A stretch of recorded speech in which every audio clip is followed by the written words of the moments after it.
My girlfriend claimed, "We're just friends." I smiled, agreed, secretly moved out. She came home to an empty apartment and a note. "Friends don't lie. Neither do I. Goodbye forever." Her friend blocked her next week. "Hey Reddit. We're just friends, babe. You're being paranoid again." I looked at my girlfriend of 4 years standing in our kitchen, her phone screen still glowing with notifications from him. The same guy she'd been texting at 2 a.m. The same guy whose name made her face light up more than mine ever did anymore. "You're right," I said, setting down my coffee mug with a calm I didn't feel. "I'm sorry for questioning you." She blinked, surprised by my sudden agreement. "Really? You're not going to make this into a big thing?" "Nope. If you say he's just a friend, then he's just a friend. I trust you." The relief on her face made something inside me crack clean through. I'm 32. She's 29. We'd been living together for 3 years in a decent 2-bedroom apartment in the city. I thought we were building something real. Thought we were working toward marriage, maybe kids, the whole package. But for the past 6 months, I'd been watching our relationship dissolve in real time while she assured me everything was fine. That conversation happened on a Tuesday morning. By Tuesday afternoon, I'd already made 3 phone calls. The first was to my buddy Chris, who owned a moving company. "I need your crew this Saturday. The full day rate. And I need complete discretion." "Trouble in paradise?" he asked. "Paradise burned down months ago. I'm just finally admitting it." The second call was to our landlord. Our lease was in both names, but I'd been paying 80% of the rent for the past year while she focused on her career. I explained I'd be moving out and asked about lease termination procedures. The third call was to my parents. My mom answered on the second ring. "Hey honey, what's wrong? You never call on a Tuesday afternoon." That's the thing about mothers. They always know. "I need to come home for a while. Is the guest room still available?" "Always." "What happened?" "I'll tell you everything when I see you. Just, can you not ask questions until then?" "Of course. We love you." I hung up and stared at the apartment around me. For years of memories. Photos on the walls. Her books mixed with mine on the shelves. The couch we'd picked out together after 3 hours of arguing about fabric swatches. The coffee table with the wine stain from New Year's Eve 2 years ago. All of it suddenly felt like evidence of my own stupidity. My phone buzzed. A text from her. "Working late tonight. Don't wait up. Order yourself dinner." Another buzz immediately after. "Miss you though, Red Heart." I didn't respond to either message. Wednesday, I went to work like normal. I'm an accountant at a mid-sized firm, and I had a major audit due Friday, so nobody questioned why I was staying late. Except I wasn't working on the audit. I was documenting everything. I created a folder on my personal laptop. Screenshots of text messages. Photos of receipts from restaurants I'd never been to. Credit card statements showing charges at hotels during work conferences that I'd later confirmed didn't exist. I wasn't planning to use any of it legally. We weren't married. There were no shared assets beyond the lease, but I wanted a record. Proof that I wasn't crazy. Proof that my gut had been right all along. Thursday evening, she came home actually on time for once. She was in a good mood, humming while she made herself a salad. "You seem happy," I said from the couch. "I am. Work has been really fulfilling lately. I feel like I'm finally being appreciated, you know? That's great. I'm happy for you." She came over and kissed the top of my head. "Thanks for being so understanding about everything. I know I've been distracted lately." "No problem. We all go through phases." That night, she fell asleep next to me scrolling through her phone, smiling at the screen. When her breathing evened out, I carefully tilted the phone toward me. She didn't even have a lock screen anymore, said it was too inconvenient when I'd asked about it last month. The messages were all there. Hundreds of them. With him. Her coworker. The one she'd introduced me to at the company holiday party 8 months ago with a casual. "This is Brandon from the marketing team." Brandon with the perfect teeth and the designer suits. Brandon who'd shaken my hand and said, "You're a lucky guy," while looking at her instead of me. I read through months of escalation. The messages had started professional enough. Work stuff. Then friendly. Then flirty. Then explicit. My hand stayed steady as I scrolled. I'd already grieved this relationship. I'd spent 6 months watching her pull away, making excuses, gaslighting me when I asked questions. I'd already cried alone in my car during lunch breaks. I'd already mourned what we used to have. Now I was just gathering intelligence. The most recent message was from 3 hours ago. "Brandon, can't wait for this weekend. Finally getting you all to myself." Her reply, I told him I'm going to visit my sister. He believed it without even asking questions. Brandon, he's pretty oblivious, huh? Her reply. Or he just doesn't care anymore. Either way, works for me. I set the phone back down carefully and stared at the ceiling until dawn. Friday, I called in sick to work.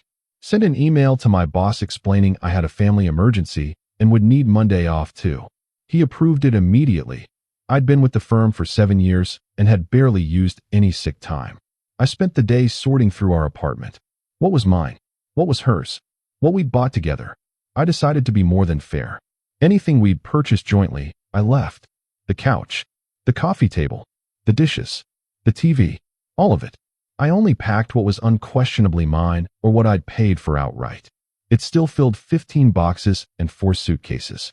I found our old photo albums while packing up my bookshelf. Pictures from our first date at that Italian restaurant downtown. The trip to Colorado for her birthday. The day we signed our lease, both of us grinning like idiots in front of our new building. I almost kept them. Almost.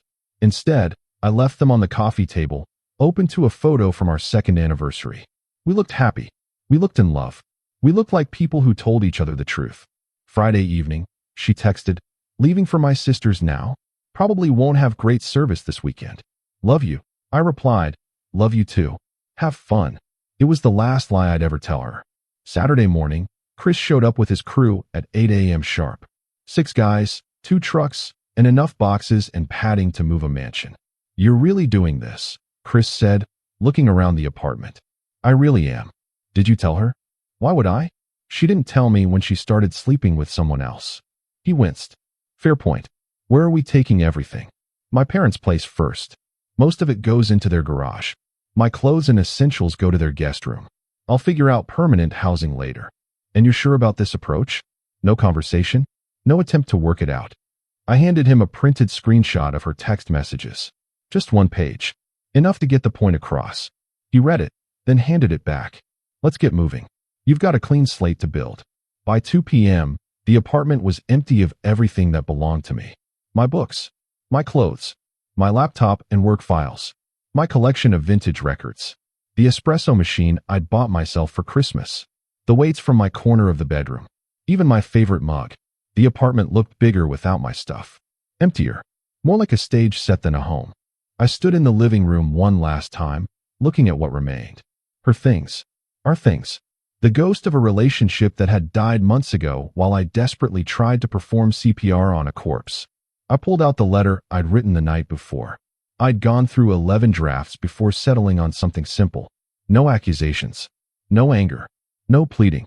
Just facts. I left it on the kitchen counter, propped against the coffee maker she'd be desperate for when she got home Sunday evening. The letter said, "You told Brandon I don't care anymore. You're wrong. I cared so much it was killing me. But caring about someone who's already chosen someone else is just self-destruction with extra steps. I'm not angry. I'm not hurt. I'm just done. You wanted freedom to be with him without the mess of an actual breakup? Here it is. You're free. The apartment is yours. I've already spoken to the landlord about removing my name from the lease. The furniture is yours. The utilities are still in your name. Everything here is yours. I took only what was mine. I paid this month's rent as a courtesy. After that, you're on your own. Friends don't lie. Neither do I. Goodbye forever." No signature. She'd know who it was from. I locked the door behind me, slid my key through the mail slot, and walked away from 4 years of my life. Chris was waiting in his truck. "Done. Done. How do you feel?" "Like I can breathe for the first time in 6 months." I spent Saturday evening at my parents' house, finally telling them everything. My mom cried. My dad got quiet in that dangerous way fathers do when someone hurts their kid. My younger brother wanted to pay Brandon a visit. I talked him down. "The best revenge is living well," I said. And I plan to live spectacularly well. Sunday, I slept until noon. Ate my mom's cooking. Watched football with my dad. Ignored my phone, even though it started ringing around 6 p.m. Her flight was supposed to land at 5:30. Figure 30 minutes to deplane and get to baggage claim. Another 30 to 45 minutes to get home, depending on traffic. So the call starting at 6 p.m. meant she'd walked into an empty apartment. By 6:45, I had 37 missed calls.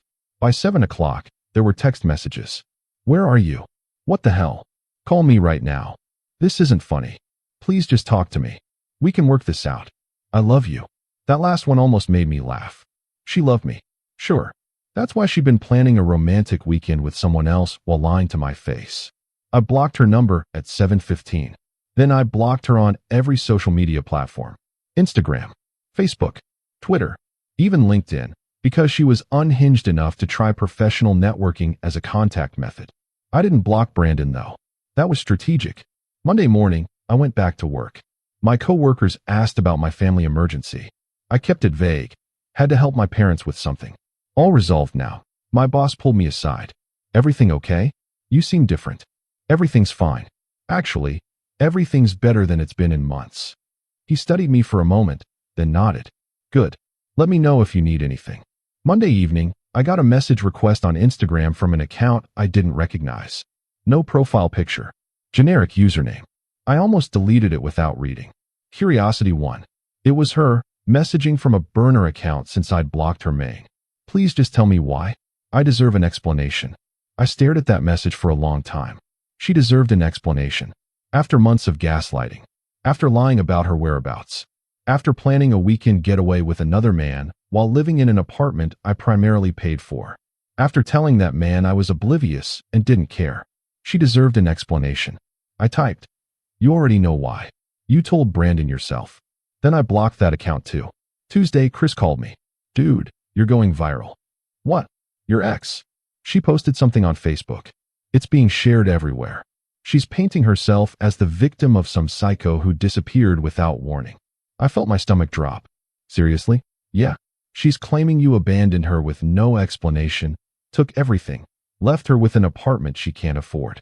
She's starting a GoFundMe for emergency housing or some nonsense. Wow. That's impressively manipulative. Do you want to respond? Tell your side. No. Anyone who matters knows the truth. Anyone who doesn't matter can believe whatever they want. You're a better man than me. I'm just tired, Chris. I'm tired of fighting for scraps of honesty. Let her have her narrative. I have my piece. Wednesday, my brother called. Dude, you need to see this. See what? Check Brandon's Facebook. Like, right now. I pulled up my laptop and navigated to Brandon's profile. He'd posted a relationship status update 6 hours ago. Single. My brother was laughing. Keep scrolling. Check the post he made. Brandon had written, just learned some hard lessons about honesty and integrity. To anyone I've hurt in the process of learning those lessons, I sincerely apologize. Time to focus on being a better person. The comments section was full of people asking what happened, if he was okay, what lessons he'd learned. One comment caught my eye. From a girl named Victoria. About time you figured out she was using you. Some of us tried to warn you. I closed the laptop. So Brandon had discovered something. Maybe she'd moved into his place expecting him to play house, and he'd realized he didn't want to be a homewrecker's rebound plan. Maybe someone had shown him the full extent of her lies. Maybe he'd just gotten scared when reality came knocking. Didn't matter. Not my circus, not my monkeys anymore. Thursday, I got a call from an unknown number. I answered. Stupid, I know, but I was expecting a call from a potential new landlord. Hello. Breathing on the other end. Then, you ruined my life. Her voice. She'd gotten a burner phone. No, I said calmly. You ruined your own life. I just stopped participating in the ruins. Brandon broke up with me. He said I'm not the person he thought I was. He blocked me everywhere. I can't afford the apartment alone. I have nowhere to go. You have your sister. The one you were supposedly visiting last weekend. Silence. Yeah, I continued. Here's the thing about lies. You have to remember them all.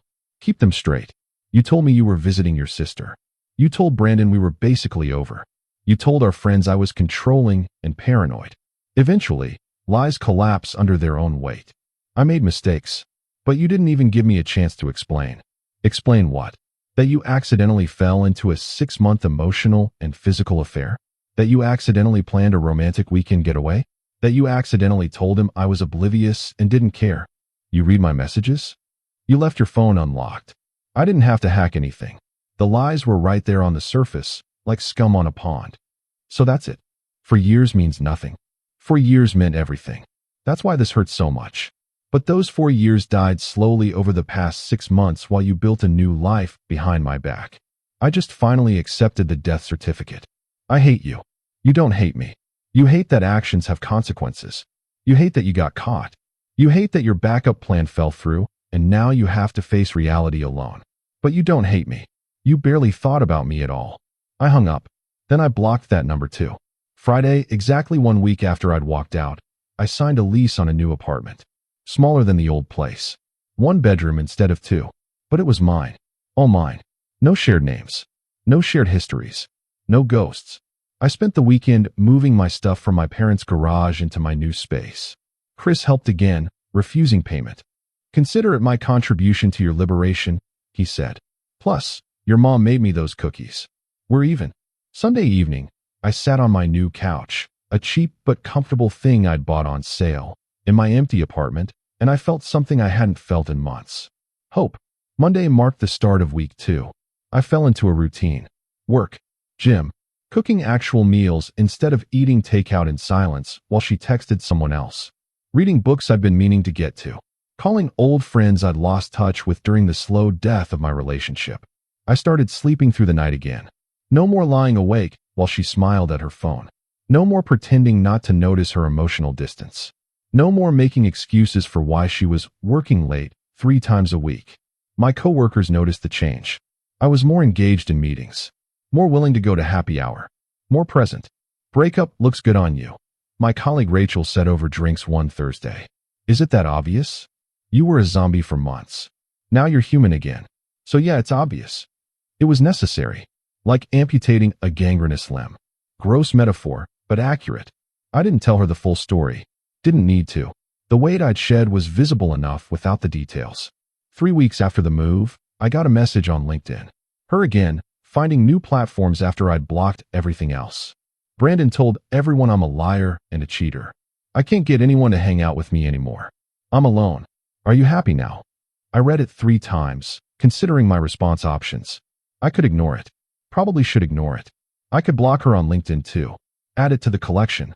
Or I could respond one final time. Give her the closure she claimed to want, but definitely didn't deserve. I chose option 3. Against my better judgment, but sometimes you have to say the thing just to get it out of your system. I'm not happy that you're suffering. I don't take joy in your pain. But I'm also not responsible for the consequences of your choices.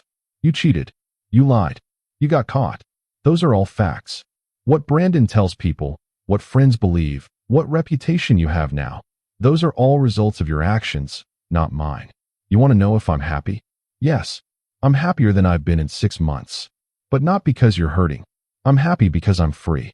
Free from the anxiety of wondering where you really are. Free from the gaslighting when I asked reasonable questions.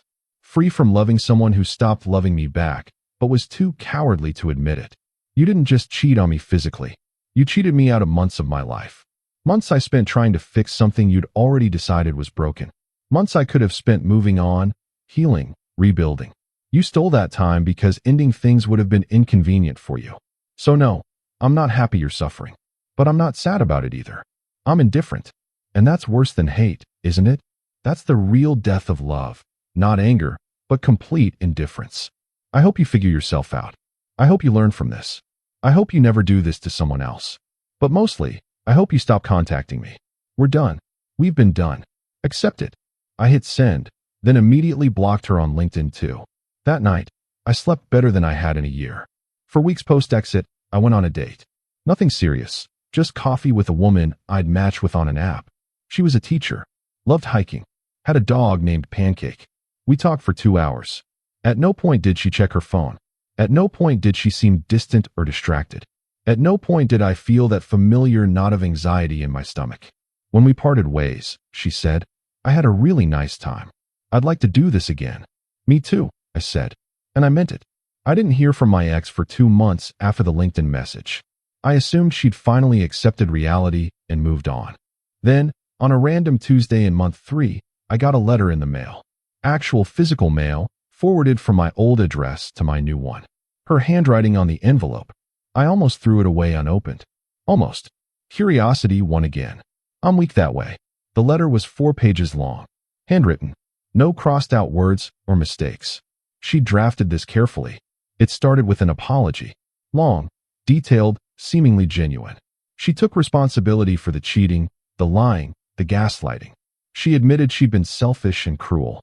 She explained that she'd been unhappy but too scared to end things, so she tried to have both: the security of our relationship and the excitement of something new. She wrote about therapy, how she'd started going weekly, how she was working on herself and understanding her patterns. She wrote about Brandon, how he dumped her after 2 weeks because he realized she'd done to me what she was capable of doing to him. How all their mutual friends had sided with him because he'd been honest about his mistakes while she'd tried to play victim. She wrote about the apartment, how she'd had to move back in with her parents because she couldn't afford rent alone, how humiliating it was at 29 to be back in her childhood bedroom. And then, in the final paragraph, she wrote the real point of the letter. I don't expect you to forgive me. I don't expect you to take me back. But I need you to know that I understand now what I lost. I understand that you were the best thing in my life and I destroyed it for someone who didn't even really want me. I understand that I'm alone now because of my own choices. And I understand that you did the right thing by leaving. I just wish you hadn't left so quietly. I wish you'd yelled at me, screamed, given me the fight I deserved. At least then I could have felt like I mattered enough to provoke anger. Your silence was worse than any argument. It meant I'd become nothing to you. And that's what I can't accept. Please, just tell me I was something to you once. Please tell me I mattered. I read the letter twice. Then I put it in a drawer and didn't respond. Because here's what she still didn't understand. I had yelled. I'd screamed. For 6 months, I'd fought for us in every way that mattered. Asking questions, trying to reconnect, suggesting couples counseling, planning dates she'd cancel, making efforts she'd ignore. I'd fought until I had nothing left. Until my self-respect was gasoline fumes and my hope was ash. The silence she interpreted as indifference? That was just exhaustion. That was finally accepting defeat. And the note I'd left wasn't cruel. It was mercy. It was giving her the clean break I deserved months earlier but never got. She wanted me to tell her she'd mattered? She had mattered. She'd mattered so much that her betrayal had cracked something fundamental in me. She'd mattered so much that I'd ignored red flags the size of billboards because I'd wanted to believe in us. But I didn't know her that validation. Not after everything. So the letter stayed in the drawer. Unacknowledged. Unanswered. Because friends don't lie. And I don't lie anymore either. Not even to make someone else feel better about the truth they can't handle. 6 months after I left, I'm in a good place. Great place, actually. The new apartment feels like home. I got a promotion at work. I'm dating someone who actually seems excited to see me. My gym routine is solid. My mental health is better than it's been in years. Sometimes I think about her.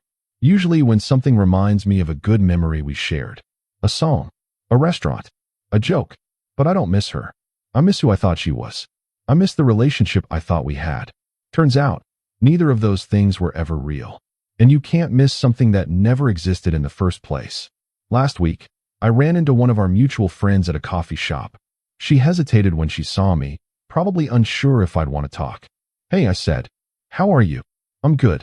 You look really good, actually. Healthy. Thanks. I feel good. Listen, I know it's weird, but I wanted to say I'm sorry. A bunch of us believed her version of events at first. We thought you'd just bail without warning. Then things came out, and we realized what actually happened. It's fine. Honestly, it doesn't matter what people thought. Still, you deserve better. From her and from us. I appreciate that. But I'm doing fine. Better than fine. Are you happy? I thought about it. Really thought about it. Yeah, I said. I am. Not because of what happened, but because of what I did about it.